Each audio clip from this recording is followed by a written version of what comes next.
Ó ga o, ó tún ti di woro sí woro. Ìjà tó wà láàrin Sheik Akeugba Gold àti ìyá Kaola ó ti dójú ẹ̀ lọ́wọ́ yìí. Sheik Akeugba Gold wọ́n ti sọ̀rọ̀ sókè, wọ́n ti tú kẹ̀kẹ́ ọ̀rọ̀ kalẹ̀ nípa ìyá Kaola. Ọ̀rọ̀ sì pọ̀ nùwé kọ́bọ̀ ẹ̀yin èèyàn mi. Mo tún kí yín káàbọ̀ sórí ìkànnì DigiNaija Television. Ṣàlàáfíà ni mo bá yín.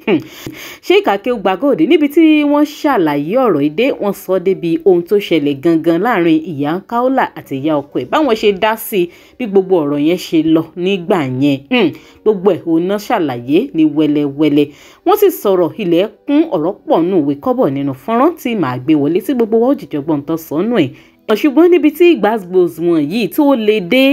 kódà àwọn kan bí àǹtí Yínká TNT gan àwọn náà ti lo opportunity yẹn láti sọ̀kò ọ̀rọ̀ burúkú sí Sheik Akeugba Gold àti ìyá Kaola.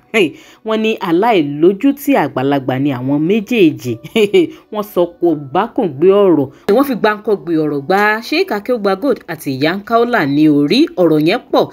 Fáǹfààní àwọn tí ò tí ì bá fọ́nrán yẹn pàdé tẹ́lẹ̀tẹ́lẹ̀ òun rèé ẹ jẹ́ ká jọ gbọ́ nǹkan tán sọ nú ẹ̀ ká tó tẹ̀síwájú pẹ̀lú fọ́nrán Sheik Akeugba Gold. Alhaji Akeugba Gold àti Alhaja Kaola ẹ̀yin aláìnítìjú méjèèjì ẹ̀yin tó yẹ kó jẹ́ wípé kẹ́ jẹ́ àwòkọ́ṣe rere fún àwọn èèyàn ẹ̀yin tó yẹ kí àwọn èèyàn méjì máa jà kẹ́ mo bẹ́ ṣe máa bò mọ́lẹ̀ tẹ́ máa bá alára sọ tẹ́ máa bá jèrò sọ tẹ́jọ́ máa parí ẹ̀ ẹ wá bẹ̀rẹ̀ sí ní fọ dirty line yín ẹ̀ ń fọ níta ẹ̀yin méjèèjì ẹ̀ nítìjú ojú gbà mí ti fún yín. Ó lágbára àfi sùúrù ṣẹ́yìn tèmi náà rí pé gbàgbósì season film ni àwọn àgbà méjì ni wọ́n sọ̀rọ̀ sí bí eléyìí láì tẹ̀ wo tọ́jú orí wọn it is well lórí gbàgbós tó wá ń lọ láàrin Sheik Akeugba Gold pẹ̀lú ìyá Kaola ta gan nigi wọ́rọ́kọ́ tó wà nídìí ọ̀rọ̀ yìí bó lọ̀rọ̀ igan ṣe sọ̀rọ̀ mọ́ Saheed Shittu bó ló ṣe sọ̀rọ̀ mọ́ kéèsì tí wọ́n bá Saheed Shittu fà lọ́wọ́ tẹ́lẹ̀ kí ló dé tí Sheik Akeugba Gold ṣe fi ìkìlọ̀ tán fi wọ́nì kalẹ̀ fún bàbá olówó bàbá Dr. Awa Ibrahim tó jẹ́ ọ̀kan gbòógì lára àwọn tó ń support programs wọn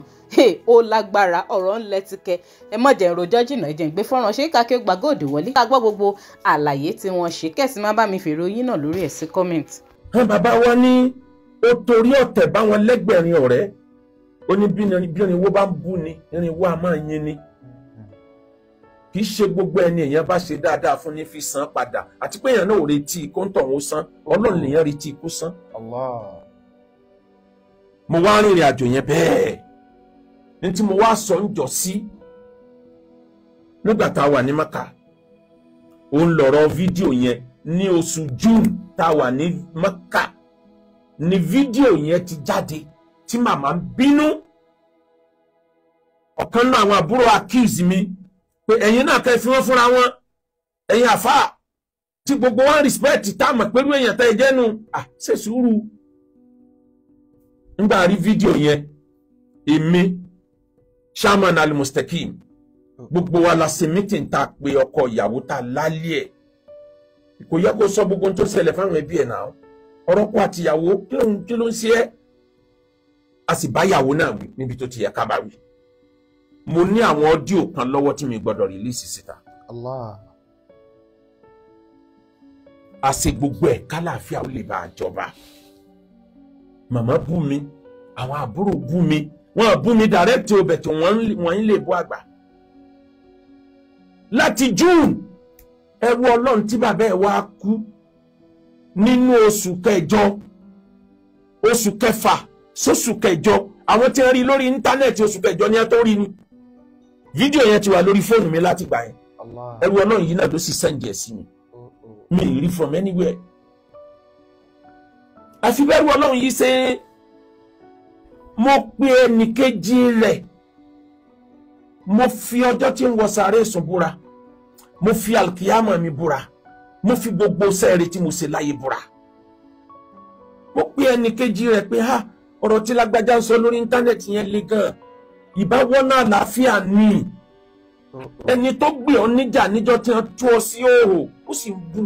kò yẹ kó rí bẹ́ẹ̀ yẹn ẹ máa bá sọ̀rọ̀ o tó bá dé èmi náà ó bá sọ̀rọ̀ o kò yẹ kó rí bẹ́ẹ̀ kò sí ní tó burú kó lọ kí ẹni tó kí èmi náà ń ronú security ara mi ni mi ìbá lọ. mo dẹ̀ ní intention pé màá sì débẹ̀ torí bàbá dáadáa ni bàbá yẹn jẹ́ sí mi mo fi Ọlọ́run búra tí mo wí njọ́ náà. àfi bí mo ṣe gbọ́ níjọ́ kejì pé wọ́n ń lérí sí mi wọ́n ní tójú rẹ̀ ò rí pẹ̀lú àwọn tó lọ kí yẹn tí mo bá tó bá jẹ́ pé tí mo wí yàtọ̀ ó kù mí ọkọjọ́ tí máa pàdé Ọlọ́run tó ní mi. àwọn àfáà wa nílùú Ẹdẹ wọ́n ti bá mi sọ̀rọ̀ mo dẹ̀ sọ fún wọn pé ó ti tán. kódà mo sọ fáwọn àfáà wa mo ní gbogbo ìjà tí ń ṣẹlẹ̀ yìí á ṣètò ẹ̀ ẹnìkan péré lẹ́kàn bá a ṣàdúrà lé lórí torí tírípù kan ò kí ń tó lè. gbogbo ẹ̀yin tẹ́ ń bẹ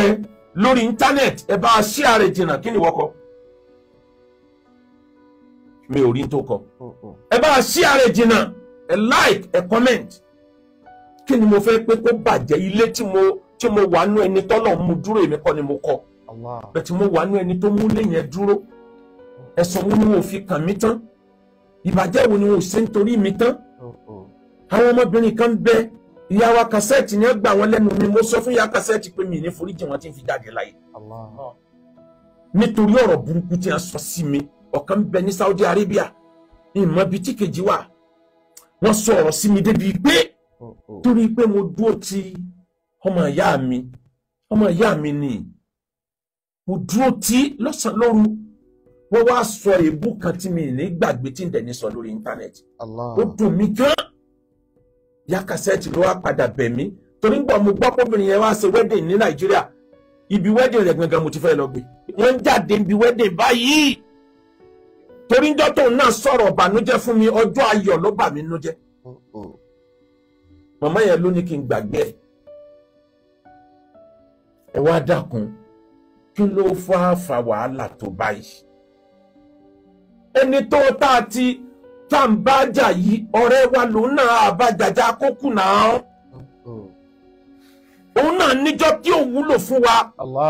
tá a bá lè manage ẹ̀ tó bá yìí change yóò irinṣẹ́ lòun náà jẹ́ fún Islam bẹ́ẹ̀ tí èèyàn kì í léwèrè láàbọ̀ ọ̀nà yóò tún padà ẹlòmíì ò ní ìbóyá kẹ́ ẹ ti foríjì ní bẹ́yìn náà ṣe ń foríjì yẹn kọ́ nìyẹn sá ẹ̀yin náà kì í foríjì yẹn bẹ́yẹn sá àwọn wá rẹ́dì láti ṣàforíjì but with condition nìṣó ní kóòtù kájọ dúró báyìí a sì fọlọ́ búra fún pé a ní mú ọ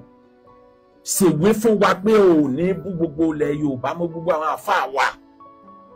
ẹni ọba ara ìdá rẹ̀ tó ṣe tó kùn kọ̀rẹ́tì ẹ̀ ní má ba yí ẹ̀ jẹ́ ṣèwé fún wa ni tó bá ti ṣèwé fún wa àlàáfíà ó jọba níta dúró lé lórí nìyẹn àsọpá pa arákùnrin yìí náà bẹ̀tẹ̀ ẹ lọ wò ó látijọ́ tí wàhálà ti ń bẹ nílẹ̀ Yorùbá yìí gbogbo wàhálà ilẹ̀ Yorùbá bẹ̀rẹ̀ láti 2019 ló ti bẹ̀rẹ̀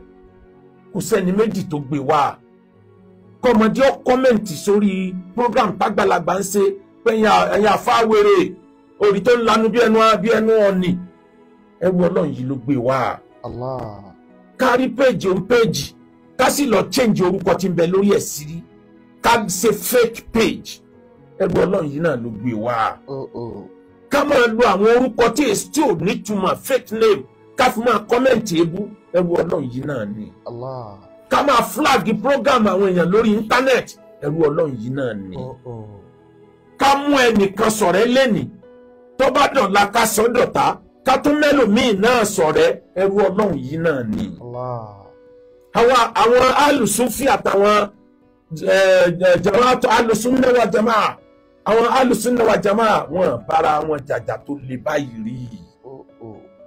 wọ́n ń wọ̀nù ara wọn wọ́n ń fira wọn mọ̀nà bẹ́ẹ̀ kò lè tó báyìí rí káfá ò jáde kó máa sọ àṣírí inú ilé ẹnì kọ̀ọ̀kan àtẹ́tórí àtẹ́tí orí kò lè báyìí rí ká máa fún ọmọ akéwú ní owó 100,000 pé lọ́ọ́ mú àṣírí ọ̀gá ẹ̀ wá kò lè tó báyìí rí ká bẹ̀rẹ̀ sí bíríìjì àwọn ọmọ kéékèèké lórí ọ̀nà burúkú yìí ọ̀sẹ̀lẹ̀ rí ilẹ̀ Yorùbá gbogbo ń ta wá ṣe lọ yìí lẹ́rú Ọlọ́run tó jọmọ ìyá mi kọ́lọ̀ ń bá mi dúró tì kọ́lọ̀ mọ́ ba ọlá rẹ̀ jẹ́ torí tó bá bàjẹ́ fún yọ kàn mí torí màá tún banújẹ́ ló bá bẹ̀rẹ̀ sí sọ tí ó mọ̀ nípa mi èmi wá mọ̀ pẹ̀lú Ọlọ́run yìí ó ti rí pé kò sí ọ̀nà ẹni tó yẹ kí n tijú jù mi ò tijú ẹ̀ ẹni yẹn lòun ọba mi sọ̀rọ̀ mọ́ mo ní no problem béèyàn bá lówó ọlọ́run ló fún kò sí ní tó sọ pé ọlọ́run ní fún gbogbo àná lówó tí n bá tijú èèyàn títí tó bá sún mi kan gírí màá kọ ló ń tàn aláàánú ní bus stop o láti bí ọdún 15 tí mo ti ń pariwo ẹrú ọlọ́run yìí ọ̀pọ̀ nǹkan ni mo mú mọ́ra àjọ lòfẹ́ láàrin ara wa gbẹ̀dẹ́ náà lẹ́sọ̀ wá di nítorí pé mo ní no bó ṣe yẹ ká ṣe nì lẹ́rọ ọlọ́run yìí wá lérò pé bàbá àbùkù ń bọ̀ bàbá tí àbùkù bá dé yọ kọjá ń tẹ̀ lérò bí ọlọ́pàá bá gbẹ́rù mi gbogbo Nàìjíríà ọmọ pé fìtínà ó ṣẹlẹ̀ tó bá jẹ́ pé lórí irú ọ̀rọ̀ bá ní bàbá wàláhì àbùkù ń bọ̀ ẹ̀yin lè jẹ́ alálàáfíà nílẹ̀ Yorùbá tó bá jẹ́ pé bàbá tó bí yín ni bàbá Sheikh Adam bàbá tẹ̀mí ń da sọ́ọ̀bù tí mò ń pọ́n lé ṣe gbàmọ́ra tó bá jẹ́ pé ẹ̀gbọ́n yín ni bàbá wa Muyideen Ajani bá lò ṣe gbàmọ́ra ẹni a ní sùúrù wàhálà àti gbọ́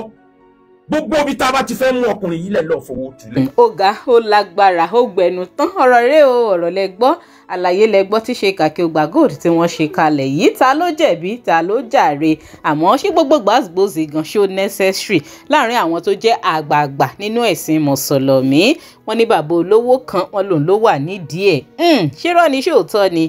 ni wípé bàbá olówó yìí Dr. Ibrahim ló ń fowó dàrin gbogbo wọn rú ló ń tú gbogbo kéèsì ló ń bà á jẹ́ ló ń túká ẹ má bá mi fọ opinion ti yín sí kọ́mẹ̀ntì ẹ̀yin èèyàn mi ẹ má gbàgbé gẹ́gẹ́ bí ṣe wá wíwọ yín tẹ bá ṣẹ̀ ń darapọ̀ mọ́ mi for the first time ẹ má bá mi follow DJ Naija online lórí Facebook link tó wà ní comment section fídíò yìí máa gbé yín lórí Facebook page wa àwọn gbogbo yín tẹ ṣẹ̀ ń darapọ̀ mọ́ mi náà lórí YouTube ẹ dákun ẹ má bá mi click lórí subscribe button tó wà lábẹ́ fọ́nrán yìí ẹ má like and share ètò yìí